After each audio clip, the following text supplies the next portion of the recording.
Como a gente pôde acompanhar no programa Pânico da última terça-feira, o programa realmente voltou a ser aquela patifaria que apenas programas como o Ratinho da década de 90 e início dos anos 2000 era. Programa que traz um monte de conspiração, história sem pé nem cabeça e que sempre tem uma briguinha ali para poder esquentar um pouco ali o programa e elevar a audiência. A briga da última terça-feira foi entre o empresário e engenheiro civil Tomé Abduch, que virou comentarista político, mesmo sem entender tanto de política, e não pela área de formação dele, é porque dá para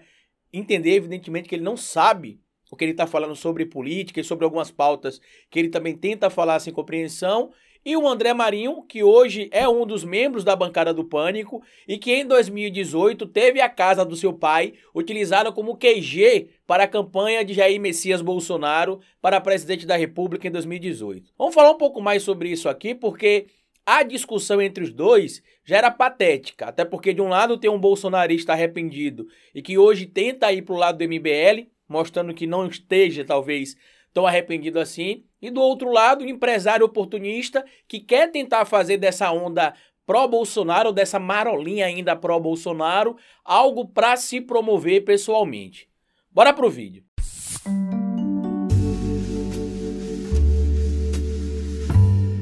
Pois bem, meus amigos, muitos de vocês já devem ter ouvido falar do movimento nas ruas por causa da deputada Carla Zambelli, que era fiscal de banheiro e uma das membros desse grupo que ajudava a fazer protestos contra o governo Dilma, contra a esquerda no Brasil e que acabava sempre compartilhando várias dessas teorias de conspirações que a gente conhece. Hoje, um dos líderes desse movimento, pelo menos em tese, é o Tomé Abduch, que com frequência participa de entrevistas em canais falando sobre política, falando sobre economia, mesmo sem ter compreensão entendida dessas áreas, e não pela sua formação meramente como engenheiro civil, mas porque ele realmente demonstra um desconhecimento sobre essas pautas que ele se ousa falar, inclusive pautas relacionadas a direito, a jurisprudência e tudo mais, basicamente porque algum dono de TV ou algum dono de emissora de rádio dá espaço para um indivíduo como Tomé Abduch falar. Na última terça-feira, no Pânico da Jovem Pan, ele meio que entrou ali em uma discussão direta com o André Marinho, porque apesar de ele criticar, o Tomé Abduch criticar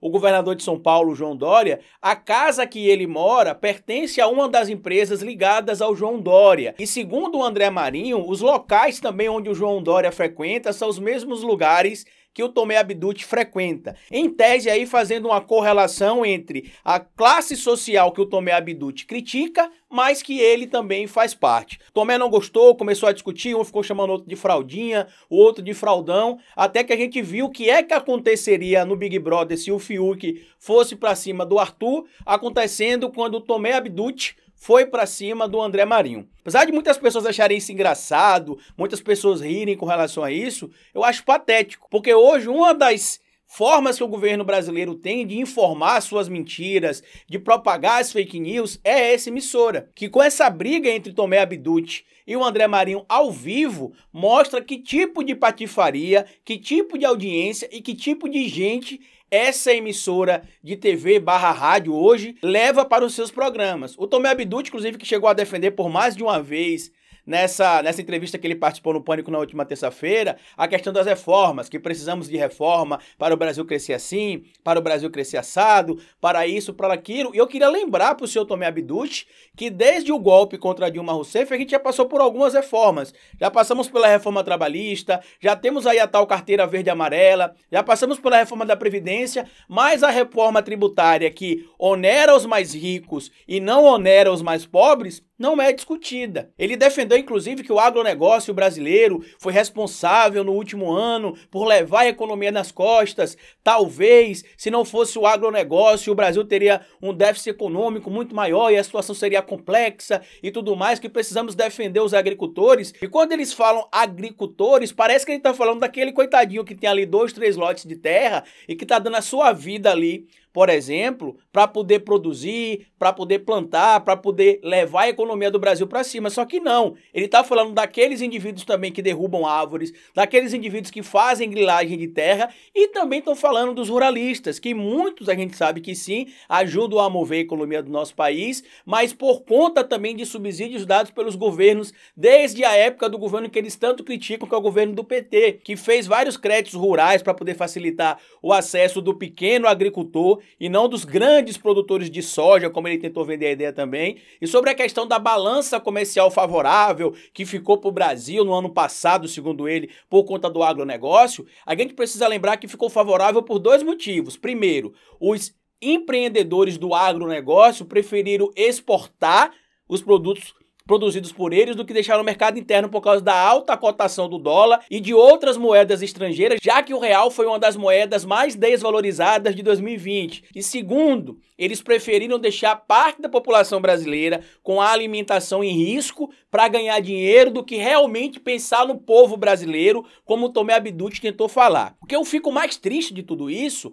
é ver como figuras toscas, como o Tomé Abduch, que não sabe o que fala, que não tem noção das coisas que ele fala, e volta a dizer, não por causa da formação ou não na área das coisas que ele tenta falar, mas sim por causa da falta de interesse com a verdade. Se vocês pararem para entender como é fácil apoiar Bolsonaro e compartilhar mentiras, eu chego aqui para vocês e explico num motivo bem simples. Eles não têm compromisso com a informação, não têm compromisso com a ciência e não têm compromisso com a verdade. Eles basicamente sentam na frente de uma câmera, falam qualquer coisa absurda porque sabe que parte do público que apoia o presidente Jair Messias Bolsonaro, ou a grande maioria, vai apoiar. Diferente do trabalho que eu e outros fazemos aqui, por exemplo, que eu tô há mais de 3 horas acompanhando nesse momento que eu parei agora para fazer esse vídeo para vocês, acompanhando os depoimentos da CPI da Covid-19 do Fábio Van Garten. Tenho de anotar no papelzinho que ele falou, depois vou checar a pesquisa, vou ver se a informação bate, vou trazer as contradições que ele trouxe. Os bolsonaristas, ou quem apoia o Bolsonaro,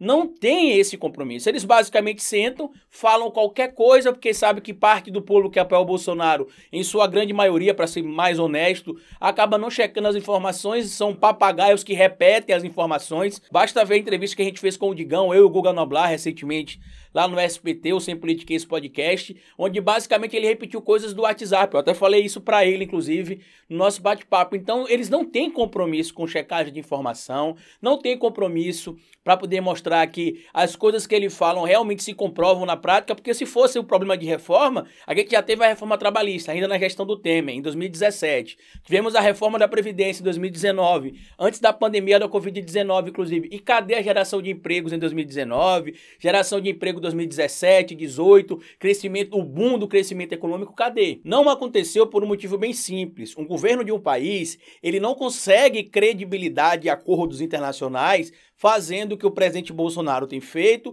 e o que alguns dos seus ministros têm feito. O Brasil hoje, como bem lembrou o Cacá e também no papo que a gente teve no SPT essa semana, do Sem Politiquês Podcast, ele lembrou que o Brasil é um pária mundial, é um pária sanitário, é um pária econômico, é um pária político. O Brasil é aquele amigo que ninguém quer andar próximo, porque ele sabe que se andar com aquele amigo, todo mundo vai acabar criticando ele, todo mundo vai acabar falando mal dele, porque nesse momento o Brasil é um mau amigo, é o amigo que atrapalha o outro amigo, o amigo que prejudica o outro amigo, o amigo que coloca o outro amigo em risco, e é o amigo que passa a perna nos outros amigos pensando no interesse próprio. Esse é o Brasil hoje, fazendo uma analogia com a amizade. É esse o Brasil que a gente tem hoje. Então, quando a gente vê essa situação do pânico na Jovem Pan, é um soco na sua cara aí que apoiou o Bolsonaro, que tem a Jovem Pan como meio de informação. Depois da patética situação em que o Augusto Nunes mentiu sobre a situação do Glenn Greenwald, por exemplo, e o Glenn Greenwald chamou ele de covarde na cara dele, e ele agrediu o Glenn Greenwald e nada aconteceu, ao contrário, a emissora ainda deixou ele como um machão hétero alfa